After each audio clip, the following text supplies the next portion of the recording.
Hello കൂട്ടുകാരെ, എല്ലാവർക്കും സുഖമല്ലേ? അപ്പോൾ ഇന്നൊരു 2 പച്ചക്കായയും ഒരു കത്രികയൊക്കെ ഉണ്ടെങ്കിൽ ഉണ്ടാക്കാൻ പറ്റുന്ന നല്ല ടേസ്റ്റി ആയിട്ടുള്ള റെസിപ്പിയാണ് കാണിക്കുന്നത്.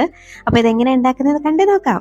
അതിനു മുന്നേ ചാനൽ ഇതുവരെ സബ്സ്ക്രൈബ് ചെയ്യാതെ ആരെങ്കിലും കാണുന്നുണ്ടെങ്കിലേ പ്ലീസ് ഒന്ന് സബ്സ്ക്രൈബ് ചെയ്ത് സപ്പോർട്ടോടെ ചെയ്തേക്കണേ.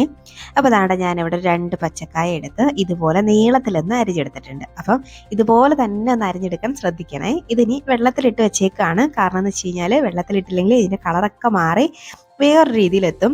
അപ്പോൾ അതാണ്ട് ഇതുപോലെ ഒന്ന് വെള്ളത്തിലിട്ട് വെച്ചിട്ട് അതുപോലെ നമ്മുടെ ആ കത്തിരിക്കയും ഇതുപോലെ നീളത്തിലരിഞ്ഞ് ഒന്ന് വെള്ളത്തിലിട്ട് വെച്ചിട്ടുണ്ട്. അപ്പോൾ ഇത് രണ്ടും അങ്ങോട്ട് മാറ്റി വെക്കാം. ഇനി ഒരു പാൻ ഒന്ന് എടുത്ത് അടുപ്പത്തേക്ക് വെച്ചിട്ട് അതൊന്ന് ചൂടായി വരുമ്പോഴേക്കും ഒരു 2-3 ടേബിൾ സ്പൂണോളം കോക്കനട്ട് ഓയിലാണ് ചേർത്ത് കൊടുക്കുന്നത്. അപ്പോൾ നിങ്ങൾക്കിത് ഏത് ഓയിലിൽ വേണമെങ്കിലും ചെയ്യാം. പക്ഷേങ്കിൽ നമ്മുടെ ആ ഒരു തനതായ ഒരു രീതിയും തനതായ ഒരു ടേസ്റ്റൊക്കെ കിട്ടണമെങ്കിൽ ഈ കോക്കനട്ട് ഓയിൽ തന്നെ വേണം കേട്ടോ. അപ്പം ഓയിലൊന്ന് ചൂടായി വരുമ്പോഴേക്ക് ഒരു ടീസ്പൂണോളം കടുകൊന്ന് ഇട്ട് കൊടുക്കാം.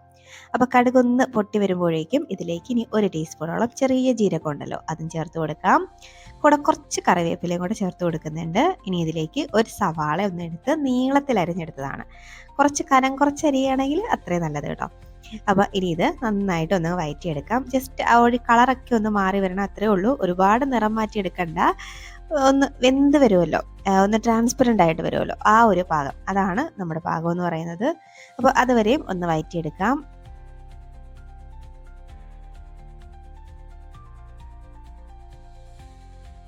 ഇപ്പം കണ്ട നമ്മുടെ സവാളയൊക്കെ ഒന്ന് ട്രാൻസ്പെറൻ്റ് ആയിട്ടുണ്ട്. അപ്പോൾ ഈ ഒരു പാകം വരെ മതിയാവും.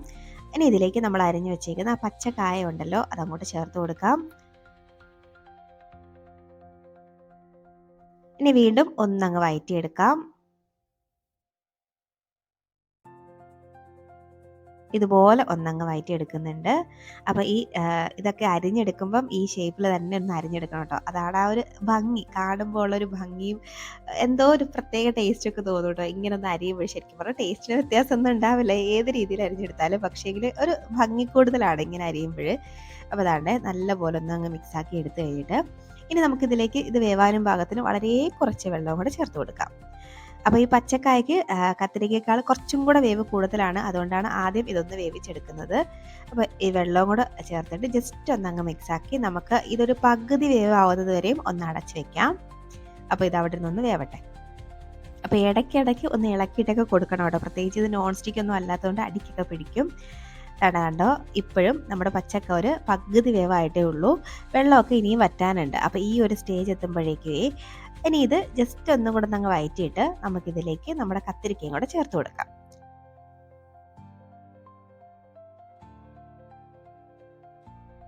ഇനി നമ്മുടെ ആ കത്തിരിക്ക നമ്മൾ അരിഞ്ഞു വെച്ചേക്കുന്ന അതും കൂടെ ചേർത്ത് കൊടുക്കുന്നുണ്ട്.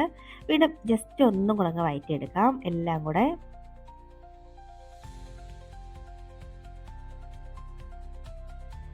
അപ്പോൾ ഇത് ഉണ്ടാക്കുമ്പോൾ പ്രത്യേകം ശ്രദ്ധിക്കേണ്ടത് ഇതൊന്ന് വെന്ത് കുഴഞ്ഞ് ഒട്ടി പോകരുത് കേട്ടോ. അപ്പോഴാണ് ഇത് കാണുമ്പോൾ ഒരു ഭംഗി. അപ്പോൾ ഇത് ഇങ്ങനെ സെപ്പറേറ്റ് ആയിട്ട് തന്നെ കിട്ടണം. ഇനി നമുക്ക് ഇതിലേക്ക് ആവശ്യത്തിനുള്ള ഉപ്പ് ചേർത്ത് കൊടുക്കാം. ഒരു 1/4 ടീസ്പൂൺ മഞ്ഞൾപ്പൊടിയും ഒരു 2 ടീസ്പൂണോളം എരിവുള്ള മുളക് പൊടിയാണ് കേട്ടോ ഞാൻ എടുത്തേക്കുന്നത്. അതും കൂടെ ചേർത്തിട്ട് നന്നായിട്ട് വീണ്ടും ഒന്നും കൂടെ അങ്ങ് മിക്സ് ആക്കി കൊടുക്കാം.